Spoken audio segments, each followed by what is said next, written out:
अस्सलाम वालेकुम। कैसे हैं स्टूडेंट्स आप? जैसा कि मैंने आपसे डिस्कस किया था कि मैं पाकिस्तान का सबसे ज़्यादा इजी, ऑर्गेनाइज्ड और अफोर्डेबल सेशन जो है वो लॉन्च करूँगा और इसके अंदर दो तरह के लेक्चर्स होंगे। एक लेक्चर वो होंगे जिसके अंदर मैं फिजिकल डेमो जो है या ओवरव्यू दूंगा किसी भी कॉन्सेप्ट का, और सेकंड लेक्चर वो होगा जिसके अंदर मैं नोट्स को एक्सप्लेन किया करूँगा डिटेल्स के साथ। ये लेक्चर जो है ये आपके कॉन्सेप्ट्स को क्लियर करेगा और वो लेक्चर जो है वो डिटेल के अंदर जो है आपको कॉम्प्रीहेंड करने में मदद देगा किसी भी टॉपिक को। तो ये दोनों लेक्चर्स मिलकर जो है आपकी बेस को जो है बहुत ज़्यादा स्ट्रॉन्ग कर देंगे और आपको किसी भी अकेडमी की या फिजिकल अकेडमी की जो ज़रूरत है वो इंशाल्लाह ताला नहीं रहेगी। प्लस आपको जो नोट्स हैं प्रोवाइड किए जाएंगे, तो ये एक ऐसा प्लेटफॉर्म है जिसके अंदर आप घर बैठे आराम से तैयारी कर सकते हैं। और नोट्स के साथ साथ मैंने जो है एक्टिविटीज़ और होमवर्क एक्सरसाइजेज भी डिज़ाइन किए हैं सॉल्यूशंस के साथ, ताकि स्टूडेंट्स जो हैं वो इजीली जो है वो ना सिर्फ चीज़ों को लर्न करें बल्कि उनको एब्जॉर्ब भी कर सकें। आइए बढ़ते हैं। सबसे पहले अगर हम देखते हैं, ये मैं इंग्लिश का जो सब्जेक्ट है उसका फर्स्ट लेक्चर है और यहीं से मैं स्टार्ट लेता हूँ। ये एक फाउंडेशन कोर्स है जो कि CSS PMS के अलावा PPSC और कोई भी जो स्टूडेंट्स हैं जो टीचिंग कर रहे हैं, जो स्पोकन इंग्लिश कर रहे हैं या अपनी इंग्लिश को बेहतर बनाना चाहते हैं, उनके लिए बहुत ज़्यादा ज़रूरी है।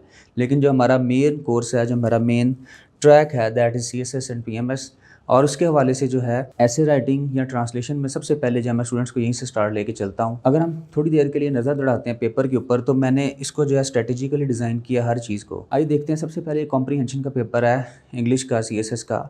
इसके अंदर अगर आप मार्क की जो है सेग्रीगेशन देखते हैं, तो मार्क्स की डिस्ट्रीब्यूशन के अंदर 20 मार्क्स की जो प्रेसी है that is a mighty portion और जॉइंट पोर्शन, फिर 20 मार्क्स का जो है कॉम्प्रीहेंशन है, तो 40 नंबर जो हैं ये दो चीज़ों में बनते हैं। फिर इसके बाद 10 मार्क्स जो हैं वो करेक्शन के हैं, फिर इसके बाद 5 मार्क्स पंक्चुएशन, फिर 5 मार्क्स की प्रपोजिशन है और फिर 10 मार्क्स के जो है पेयर ऑफ वर्ड्स हैं, और लास्ट में जो है 10 मार्क्स की ट्रांसलेशन है। अगर आप डायरेक्ट देखते हैं इस पेपर के अंदर, तो 50 नंबर वो हैं जो कि आपके सीधे सीधे लिखने के साथ जुड़े हुए हैं। बाकी नंबर जो है वो ग्रामर के हैं या मेमोराइज़ करने के चीज़ों को। तो हमने सबसे पहले अपना टारगेट जो अचीव करना है वो लिखना सीखना है, क्योंकि अगर आपको लिखना नहीं आता तो आप ना सिर्फ प्रेसी के पेपर के अंदर बल्कि ऐसे राइटिंग के अंदर आप बिल्कुल जो है अपना काम है। तो ऐसे राइटिंग को शुरू करने से पहले मेरा मानना है कि हमें सबसे पहले ग्रामर सीखना होगी, हमें लिखना आना सीखना होगा, और इंशाल्लाह ताला आपको इतनी डिटेल के साथ कोई भी सिखाने वाला नहीं है। आज हम इंग्लिश की रूट को सीखेंगे कि इंग्लिश स्टार्ट किस तरह से होती है। तो इंग्लिश का जो बेसिक यूनिट है, जिस तरह ह्यूमन बॉडी का बेसिक यूनिट सेल है, तो इंग्लिश का बेसिक यूनिट सेंटेंस है। सेंटेंस से ही हम आगे बात लेके चलते हैं, क्योंकि इंग्लिश एक ज़ुबान है और ज़ुबान के ज़रिए हम कम्युनिकेट करते हैं चीज़ों को। तो जब भी आपने इंग्लिश बोलनी है, लिखनी है, तो आपको जो है सेंटेंसेस की मदद लेनी पड़ेगी। अब सेंटेंस क्या है? एक इन्फॉर्मेशन का पैकेट है, एक छोटा सा यूनिट है इन्फॉर्मेशन का।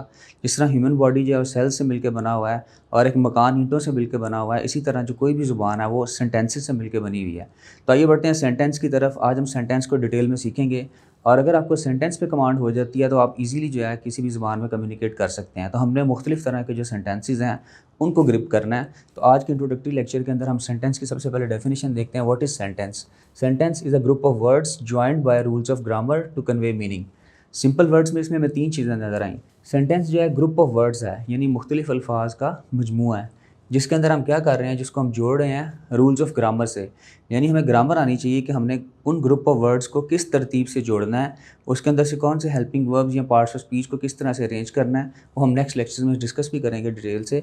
और इसका मकसद क्या होता है? कन्वे मीनिंग, कोई आइडिया, कोई इन्फॉर्मेशन या मीनिंग जो है, कोई बात जो है उसको आगे पहुँचाया जाए। अब सबसे पहले अगर हम बात करते हैं, तो सेंटेंस जो है इंग्लिश के अंदर कैपिटल वर्ड से आमतौर पर स्टार्ट होता है और एंड इन 3 में से किसी एक साइन के साथ हो रहा होगा, फुल स्टॉप के साथ, क्वेश्चन मार्क के साथ और मार्क ऑफ एक्सक्लेमेशन के साथ। सबसे पहले टाइप है डिक्लेरेटिव सेंटेंस।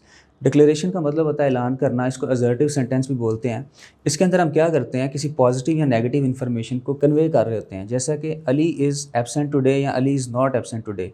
तो ये दोनों सेंटेंस जो हैं, दीज आर डिक्लेरेटिव सेंटेंसेस, जिसके अंदर आप क्या कर रहे हैं, किसी चीज़ को बता रहे हैं, पॉजिटिव या नेगेटिव। तो ये पहली टाइप है सेंटेंस की। इसके बाद इंटेरोगेटिव सेंटेंस है, जिसके अंदर हम कोई क्वेश्चन या कोई चीज़ पूछ रहे हैं, कोई बात पूछ रहे हैं। To ask a question, for example, are you going to school? क्या तुम स्कूल जा रहे हो? तो इसके एंड पे जो है इंटेरोगेटिव साइन आएगा। फिर नंबर 3 पे है इंपेरेटिव सेंटेंस। इंपेरेटिव का मतलब वैसे होता है डोमिनेटिंग, किसी चीज़ पे काबू पाना, अपनी हुक्मरानी, अपनी अथॉरिटी को शो करना। तो इंपेरेटिव सेंटेंस के अंदर 2 चीज़ें आती हैं, या रिक्वेस्ट या ऑर्डर। या आप किसी से जो है रिक्वेस्ट कर रहे हैं या ऑर्डर कर रहे हैं, for example, please show me your book, या फिर गेट आउट, कमरे से निकल जाओ। यानी इसमें दूसरे फिक्रे में आप कमांड दे रहे थे और पहले फिक्रे के अंदर आप क्या कर रहे हैं, किसी चीज़ की रिक्वेस्ट कर रहे हैं। फिर इसके बाद आ जाता है एक्सक्लेमेटरी सेंटेंस।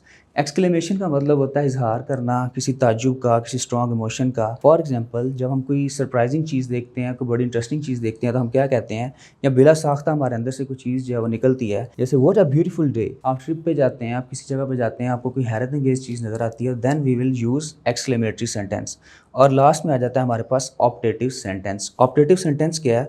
ऑप्टेटिव सेंटेंस के अंदर आप किसी चीज़ की ख्वाहिश करते हैं, कोई दुआ देते हैं, या किसी को बुरा भला कहते हैं, बद्दुआ देते हैं। For example may you live long, खुदा तुम्हारी उम्र दराज करे, तो इसको हम कहेंगे ऑप्टेटिव सेंटेंसेस। तो ये 5 मेजर टाइप्स हैं सेंटेंस की। तो हमने सेंटेंस को देखा और सेंटेंस की टाइप्स को देखा। अब हम देखते हैं सेंटेंस बनता किस तरह से है। बड़ी इंपॉर्टेंट चीज़ है, इसको हम कहते हैं हायरार्की ऑफ अ सेंटेंस, यानी किसी फ़िक्रे का शजरा नसब। अब इसके अंदर सबसे पहले अगर हम उससे भी ज़्यादा ब्रेकडाउन, माइनर ब्रेकडाउन में चलते हैं, तो वर्ड्स से हमने देखा सेंटेंस बनाया। अब वर्ड्स किससे बनते हैं? लेटर्स से, यानी इससे ज़्यादा आप आगे जो है इस चीज़ को ब्रेक डाउन नहीं कर सकेंगे इन चीज़ों का।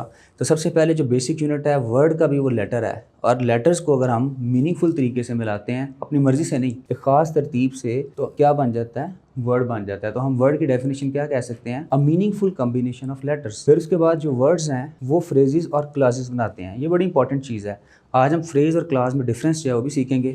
फ्रेज़ क्या है और क्लास क्या है? सबसे पहले अगर हम देखते हैं फ्रेज़ वो फ़िक्रा है या फ़िक्रे का वो पार्ट है या वो चंद अल्फाज हैं। फ्रेज़ की सिंपल डेफिनेशन ये है, चंद अल्फाज का मजमूआ जिसके अंदर हम लोग जो है सब्जेक्ट और वर्ब का एग्रीमेंट नहीं पाया जाता, और वो जो है इजाफी इन्फॉर्मेशन दे रहा है, फ़िक्रे के अंदर कोई एक्स्ट्रा मीनिंग ऐड कर रहा है, उसको हम कहते हैं फ्रेज़।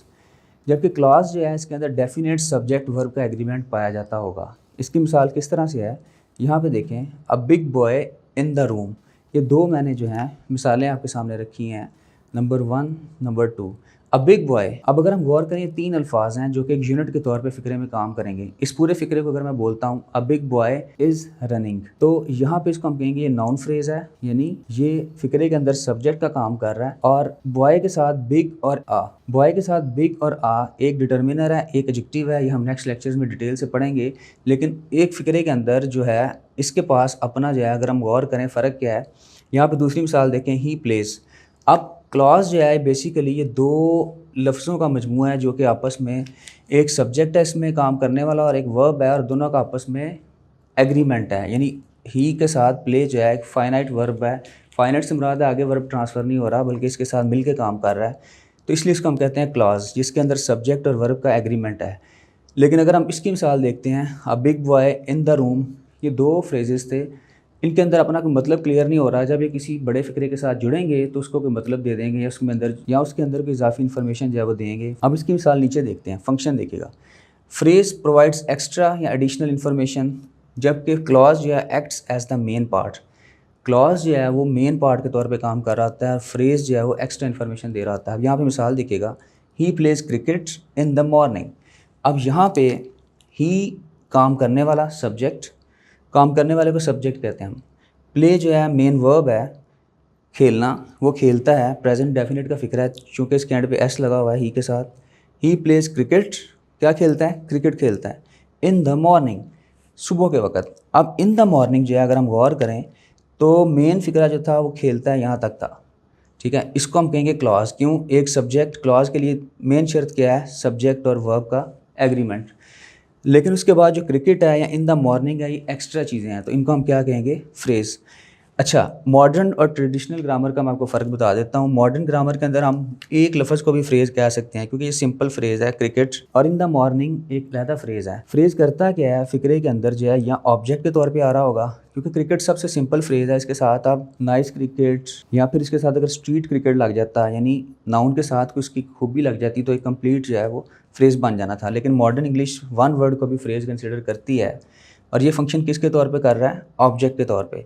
तो फ्रेज़ जो है वो फ़िक्रे के अंदर मुख्तलिफ फंक्शन परफॉर्म कर रहा होता है, चंद ग्रुप ऑफ वर्ड्स। अब इन द मॉर्निंग देखें, सुबह के वक़्त, ये बता रहा है टाइम। तो ये 3 अल्फाज मिल के फ़िक्रे के अंदर एक्स्ट्रा जो है वो टाइम ऐड कर रहे हैं, जबकि फ़िक्रा जो था वो ये था, ही प्लेज़, वो खेलता है, cricket in the morning with his friends. आगे आप जितने मर्ज़ी जो फ्रेज़ हैं वो ऐड करते जाएंगे तो फ़िक्रे के अंदर इन्फॉर्मेशन जो है वो ऐड होती जाएगी। अब इसको अगर हम मज़ीद देखते हैं तो he subject, plays finite verb, cricket phrase, और इन द मॉर्निंग भी फ्रेज़। तो ये दोनों फ्रेज़ हैं जो कि फ़िक्रे के अंदर क्या कर रहे हैं? काम कर रहे हैं। अब इस चीज़ को मज़ीद समझने के लिए हम जो है एक चीज़ पहले देखते हैं और फ्रेज़ की टाइप्स देखते हैं। Important note, non finite verbs would not make clause. जो नॉन फाइनाइट वर्ब है वो क्लॉज नहीं बनाएगा। नॉन फाइनाइट वर्ब से मुराद ये है कि जहाँ पे सब्जेक्ट और वर्ब का एग्रीमेंट नहीं हो रहा या फिर उसके साथ वर्ब जो है वो आगे स्लिप कर रहा है। अब इसकी मिसाल देखिएगा ज़रा। To play cricket he goes to the ground. To play cricket, अब यहाँ पे हमने प्ले के साथ क्या किया, प्ले एक आमतौर पे फाइनाइट वर्ब था यहाँ पे, जैसे ही प्लेस। लेकिन जब हमने प्ले से पहले एक प्रेपोजिशन ऐड कर दी टू, तो अब ये जो है ये वाला वर्ब ये फाइनाइट नहीं रहा। फाइनाइट से मुराद महदूद नहीं रहा, इसका फंक्शन यहाँ पे कंप्लीट नहीं हो रहा, ये इनफाइनाइट हो गया या नॉन फाइनाइट हो गया। तो नॉन फाइनाइट से मुराद लामहदूद हो गया। तो टू प्ले क्रिकेट अब ये एक फ्रेज़ बन चुका है। To play cricket he goes to the ground. जबकि दूसरे फिक्रे में देखें ही गोज़, यहाँ पे सब्जेक्ट का और वर्ब का आपस में एग्रीमेंट हो गया है, ये फाइनाइट वर्ब बन गया है। टू द ग्राउंड जगह बता रहा है तो ये साथ फ्रेज़ है। तो मेन जो है क्लॉज के अंदर सब्जेक्ट और वर्ब जो है उनको एग्रीमेंट में होना चाहिए। तो अगर हम इसी फ्रेज़ को अब अगर हम इस हिस्से को फिक्रे के एंड पे लगा लेते हैं तो इस तरह से बन जाएगा he goes to the ground to play cricket. तो फिर टू प्ले क्रिकेट जो है ये एक लहदा से वर्बियल फ्रेज़ बन जाएगा। अब जो हमारा दूसरा लेक्चर होगा इसके साथ, उसके अंदर हम इसकी जो है कंप्लीट टाइप्स करेंगे।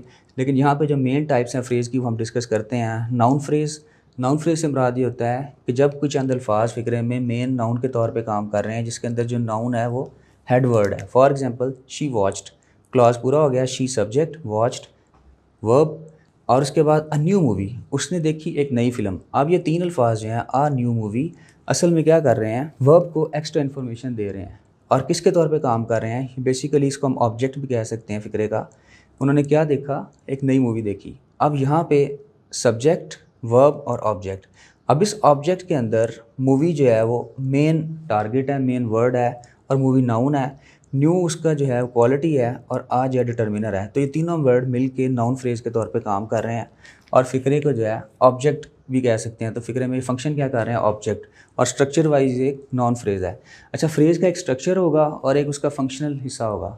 तो यहाँ पे noun phrase as an object काम कर रहा है। फिर एडजेक्टिव जो है, एडजेक्टिव फ्रेज़ क्या है, next building is very toll. अब ये दो लफ्ज़ जो हैं, नेक्स्ट बिल्डिंग इज़, यहाँ तक क्लॉज है और ये जो दो लफ्ज़ हैं वेरी टॉल, ये क्या है, एडजेक्टिव फ्रेज़। क्यों, इसके अंदर हेडवर्ड जो है वो टॉल है। इसको हेडवर्ड को चेक करने के लिए अगर आप वेरी उतार देंगे तो tall, next building is tall, okay. लेकिन हेडवर्ड के बगैर वेरी की कोई इंपॉर्टेंस नहीं है, नेक्स्ट बिल्डिंग इज़ वेरी, तो ये कोई सेंस नहीं दे रहा। तो असल में जो मेन चीज़ है टॉल, और टॉल जो कि एडजेक्टिव है, तो इसको हम कहेंगे इन दो लफ्ज़ों को एडजेक्टिव फ्रेज़ के तौर पर काम कर रहे हैं। और एक और इंटरेस्टिंग चीज़ आपको बताता हूँ, जिस फिक्रे के अंदर मेन वर्ब नहीं है, ये हेल्पिंग वर्ब आ रहा है, तो अब इज़ जो है, इज़ एम आर, यही फाइनाइट वर्ब बन जाएंगे। क्योंकि फ़िक्रा नॉन एक्शन है इसलिए यहाँ पे लिंकिंग वर्ब के तौर पे जो इज़ आ रहा है यहाँ पे ये कम्प्लीमेंट का काम कर रहा है। तो ये जो दो लफ्ज़ हैं फ़िक्रे की सेंस को पूरा कर रहे हैं। असल में जो है क्लॉज फिर यहाँ पे हेल्पिंग वर्ब ही मेन वर्ब का काम करता है। तो next building is very tall. फिर adverbial phrase, she was running in a hurry. अगर आप यहाँ पे देखते हैं तो शी वॉज रनिंग ये एक क्लॉज है। क्यों, ये हेल्पिंग वर्ब, मेन वर्ब और सब्जेक्ट। तो सब्जेक्ट का वर्ब के साथ ये दो वर्ब मिलके मेन वर्ब बना रहे हैं। यहाँ पे सब्जेक्ट का और वर्ब का आपस में एग्रीमेंट हो गया। अब इन a Hari, in a Hari extra information है। क्या है, एडवर्ब है, यानी इजाफी इन्फॉर्मेशन दे रहा है। कैसे भाग रही थी, जल्दी से भाग रही थी। तो इसको हम कहेंगे ये तीन अल्फाज एडवर्बियल फ्रेज़ हैं। स्ट्रक्चर वाइज इसके अंदर जो है वो एडवर्ब का काम दे रहा है, फंक्शन उसका जो है। तो इसका जो फंक्शन है वो एडवर्ब है। फिर उसके बाद प्रेपोजिशनल फ्रेज़ जो कि फ़िक्रे के अंदर मेन प्रेपोजिशन के तौर पे काम करता है, जैसे द चाइल्ड हिट्स। अब यहाँ पे अगर हम देखते हैं सब्जेक्ट, वर्ब और उसके बाद under the table. Under the table क्या है, अंडर द टेबल यहाँ पे प्रेपोजिशन है, यानी जगह बता रहा है क्योंकि हेडवर्ड यहाँ पे अंडर है। मेन बताया जा रहा है बच्चा कहाँ पे छुपा, नीचे छुपा। तो नीचे जो है पोजीशन उसकी मेन, हेडवर्ड यहाँ पे अंडर है, तो उसको प्रेपोजिशनल फ्रेज़ कहेंगे। तो ये प्रेपोजिशनल फ्रेज़ यहाँ पे काम क्या कर रहा है, एडवर्ब ऑफ प्लेस यानी जगह बता रहा है। स्ट्रक्चर वाइज हम कहेंगे ये प्रेपोजिशनल फ्रेज़ है और फंक्शन वाइज जो है ये एडवर्बियल फ्रेज़ है। क्लॉज बेसिकली सब्जेक्ट और वर्ब का एग्रीमेंट है और आमतौर पे एक स्मॉलेस्ट यूनिट है जो कि फ़िक्रे के तौर पे काम करता है, या असल में एक फ़िक्रा ही होता है। अब ही प्लेज वो खेलता है, ही इज़ प्लेइंग वो खेल रहा है। अगर फ़िक्रे के अंदर सब्जेक्ट के साथ मेन वर्ब आ गया है तो इसको हम फाइनाइट वर्ब कहेंगे, यानी यहाँ पे वर्ब जो है वो आगे ट्रांसफ़र नहीं हो रहा, कंप्लीट हो गया है। लेकिन अगर फ़िक्रे के साथ के दरमियान में हेल्पिंग वर्ब आ रहा है तो फिर इसको हम कहेंगे फाइनाइट वर्ब और इसको कहेंगे नॉन फाइनाइट। ये दोनों मिल के जो है क्लॉज पूरा करेंगे।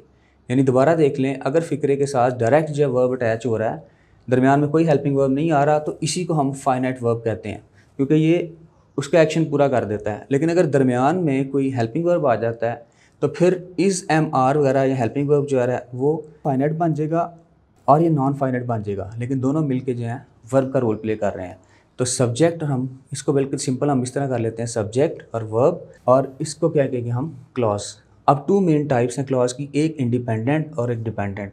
इंडिपेंडेंट से क्या मुराद है, जब कोई चीज़ फ़िक्रा जो है वो आज़ाद तौर पे, खुद मुख्तार तौर पे काम कर सके। जैसे ही प्लेज़ क्रिकेट, तो इस फ़िक्रे के अंदर ही प्लेज़ क्रिकेट एक इंडिपेंडेंट क्लॉज है, क्योंकि यहाँ पे ये स्टेबल है। डिपेंडेंट क्लॉज का मैं आसान सा आपको फ़र्क बता देता हूँ।